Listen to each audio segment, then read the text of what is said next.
Samedi 21 novembre, le Scarabée recevait le groupe Lebes sur les hauteurs de Chambéry. Un groupe atypique qui varie rumba gitane, flamenco, shahabi ou encore gnawa. Nous avons rencontré le chanteur Nedjim Bouizoul, exilé au Canada après les années noires qui ont causé le chaos en Algérie. Rencontre avec un personnage qui lutte, avec son sourire, sa voix et sa guitare, contre l'intolérance et l'extrémisme. Tu arrives à Montréal en 2003 après avoir quitté l'Algérie.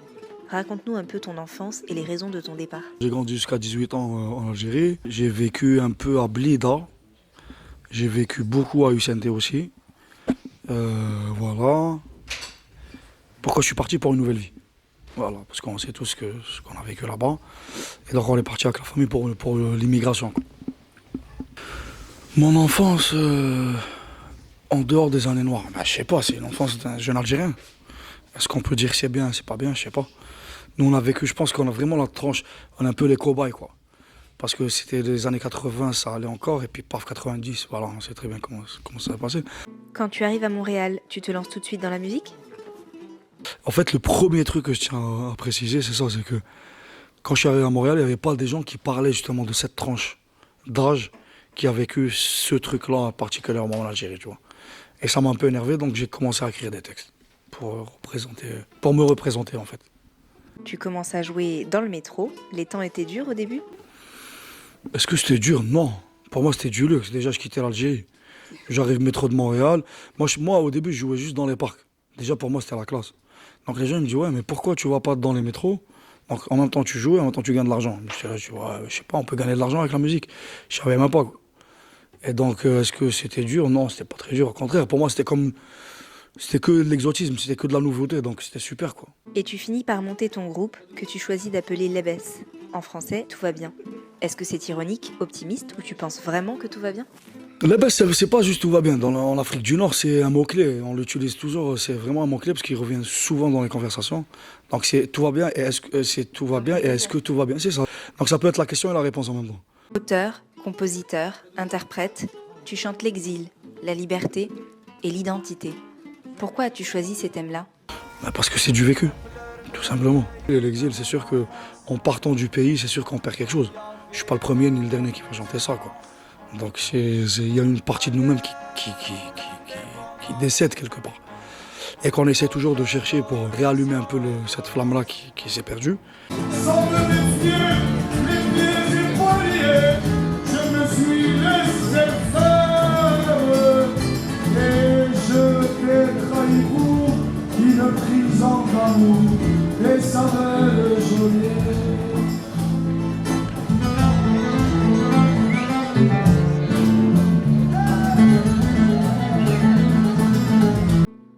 Et on retrouve très souvent dans tes textes le rejet de toute forme d'extrémisme. Est-ce que c'est lié au fait que tu aies vécu le terrorisme en Algérie ? Ou bien ça n'a rien à voir ? Ah bah si, ça c'est sûr. Il y a eu la montée d'extrémisme, d'ailleurs qui n'est pas de chez nous, finalement, parce qu'on est en train de voir tout ce qui se passe en ce moment.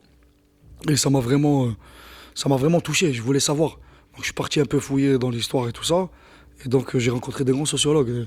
Ça a été le prof de l'un des musiciens, Rémi, qui est doctorant justement en sociologie.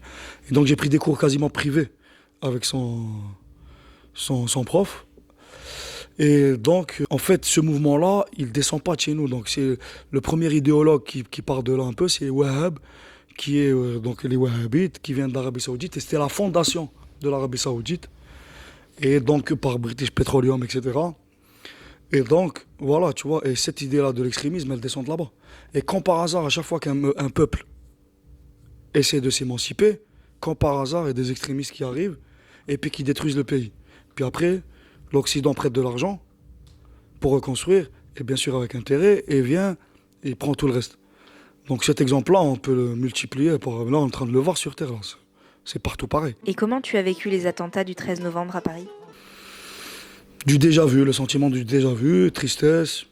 Bah, tu sais, après 20 ans, je sais pas, là, ça fait déjà 13 ans que j'ai quitté l'Algérie. Et j'en fais encore des cauchemars. Donc ça rappelle des souvenirs. C'est sûr que, en fait, ce qu'ils ont vécu en un jour ici, nous on l'a vécu pendant 10 ans, quasiment chaque jour. Si on compare Ben Talha ou quoi, c'est rien, c'est de la blague. Ben Talha, ils ont égorgé combien? Ils ont égorgé à peu près 400 personnes, la même soirée.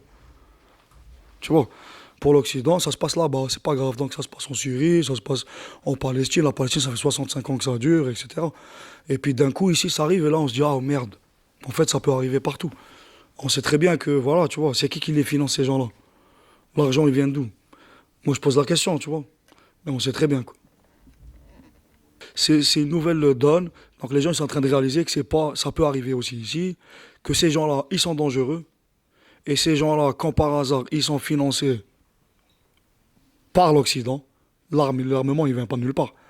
Donc voilà, on est en train de fonctionner, on a créé un monstre à multiples têtes, et puis là, qui nous dépasse un peu. Donc, ça m'a touché, ça m'a beaucoup touché. Je suis pas en train de dire que ça m'a pas touché, bien au contraire. Nous, d'ailleurs, on était en Tunisie, puis on a fait vraiment salle comble, les gens, on a fait tellement un beau spectacle, les gens, ils étaient contents, il y avait de l'espoir dans l'air, tu le sentais, et on est descendu de scène, et ils nous ont annoncé justement ça. Du coup, ça a cassé un peu le truc. Ça veut dire que oui, on a été vachement affectés, et puis on l'est. Et c'est pour ça qu'on continue. Dans l'équipe, c'est ça, il y a vraiment des gens de partout, avec cette rage-là de vivre, et on essaie de la transmettre musicalement, parce que c'est tout ce qu'on sait faire, quoi.